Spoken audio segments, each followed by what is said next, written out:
Coucou les filles, alors aujourd'hui je voulais vous faire une petite revue sur le fond de teint de Bourjois Bio Détox que j'ai acheté samedi. Donc du coup je voulais vous en parler parce que je l'ai testé et je le trouve pas mal. Donc du coup ça, voilà, je me suis dit qu'une petite revue comme ça pourrait être sympa. Donc du coup, qu'est-ce qu'ils se disent? Ils disent que c'est un bio détox, fond de teint frais et unifié, peau détoxifiée. Bon, moi après, tout ce qu'ils disent là-dessus, truc oxygénant, machin, bon, je fais pas trop attention à ça, moi c'est plus niveau qualité, couvrance, voilà, c'est après comment ma peau réagit, comme ça, c'est plus ça que je vois, quoi. Après bon, c'est écrit hyper petit mais j'ai pas vu, donc je pense pas de toute façon dans le produit bio qui est du parabène, hein. Si on avait ce serait un peu limite. Donc normalement c'est sans parabène également. Moi je pensais m'être un peu trompée de teinte, hein, parce que la première teinte c'est vanille claire, c'est le 51 et moi j'ai le 52, vanille tout court. Mais bon, dans le magasin il n'y avait pas de vanille claire, donc de toute manière je risquais pas de le prendre. Donc du coup je me suis dit que j'allais tester celui-là. Donc le vanille, le 52. Sur ma main, j'ai trouvé que, quand je suis rentrée chez moi, parce qu'on peut pas l'utiliser, on peut pas, il n'y a pas de testeur dans les magasins et ça je trouve ça super chiant. Donc quand je l'avais un peu étalé sur ma main, je me suis dit merde, il est hyper foncé. Mais en fait non, une fois sur le visage, voilà, qu'on le travaille, ils se font bien, donc voilà. Après l'achat, moi j'avais regardé vite fait les avis qu'il y avait sur beauté, test beauté ou beauté test, je sais plus.com. Et c'était super négatif, les filles disaient ouais il s'étale super mal, il est hyper chiant à mettre et tout. Et ils disaient ouais ça fait des gros pâtés et tout.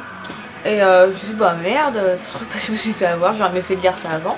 Et bah en fait non, parce que moi je trouve que, je vois pas pourquoi ils disent qu'il se travaille mal, parce que moi je trouve qu'il se travaille super bien. Il s'étale très bien sur la peau, moi je l'étale avec un pinceau et des fois je finis un petit peu à l'extérieur avec une éponge. Et il fait pas de pâté, moi il me fait pas genre des petites plaques ou... Donc non, moi franchement je trouve qu'il se met très bien, il unifie bien le teint, voilà.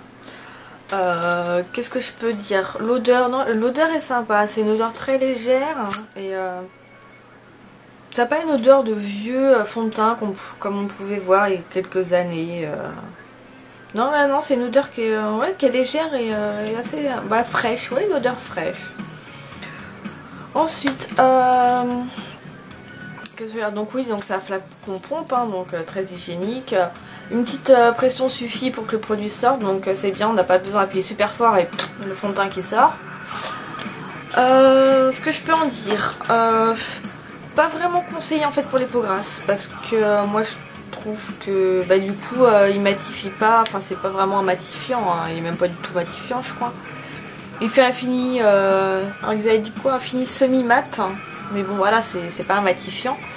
Donc du coup, moi je trouve que je brille très très vite après ce fond de teint. Donc c'est pas toujours très agréable. Bon quand je suis chez moi à la limite je m'en fiche quoi, mais donc voilà, ça serait je pense plus un fond de teint pour les peaux, voilà, normal, voire mix mais plus normal on va dire.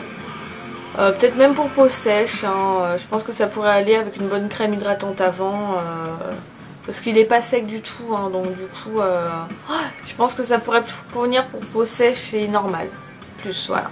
Pour peau grasse, à éviter. Sinon, la couvrance, c'est très très léger, hein. Donc ne prenez pas ça, ce fond de teint, si vous avez de grosses imperfections ou des grosses rougeurs. Voilà, c'est pas super couvrant, hein, du tout même.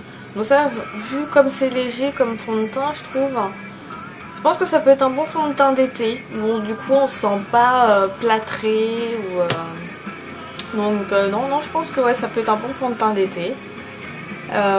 Bon moi je continue à l'utiliser, mais vraiment si je suis chez moi ou j'ai juste une petite sortie, mais pas pour une journée entière, parce que voilà, comme j'ai la peau grasse ça n'ira pas. Mais voilà, donc pour une fois, ouais, un bon fond de teint bourgeois de commerce. Je l'ai acheté 11 €, je sais plus combien, enfin on va dire 11 € quoi. Donc c'est pas cher. Voilà. Ensuite, je pense que c'est tout. Si vous voulez le tester, je pense que dans les parfumeries, il y a du Bourjois, donc allez dedans. Hein. Et donc voilà, c'est tout ce que je pense à vous dire. Si vous avez des questions, n'hésitez surtout pas. Alors je sais pas si vous allez voir, je voulais vous montrer mon vernis, le Hopi que j'ai acheté. Alors le nom c'est Not Like the Movies. Donc je vous avais montré, c'était celui-ci. Et comme je l'avais pas porté jusqu'à présent, je vous le montre. Hop. Voilà. Donc voilà, c'est tout ce que j'ai à vous dire pour l'instant. Si vous avez des questions ou quoi, n'hésitez pas. Je vous mettrai l'article également sur mon blog. Donc c'est http://blabla de filles, donc blabla des filles avec un s.canalblog.com. De toute façon, je vous mettrai l'adresse en barre d'infos.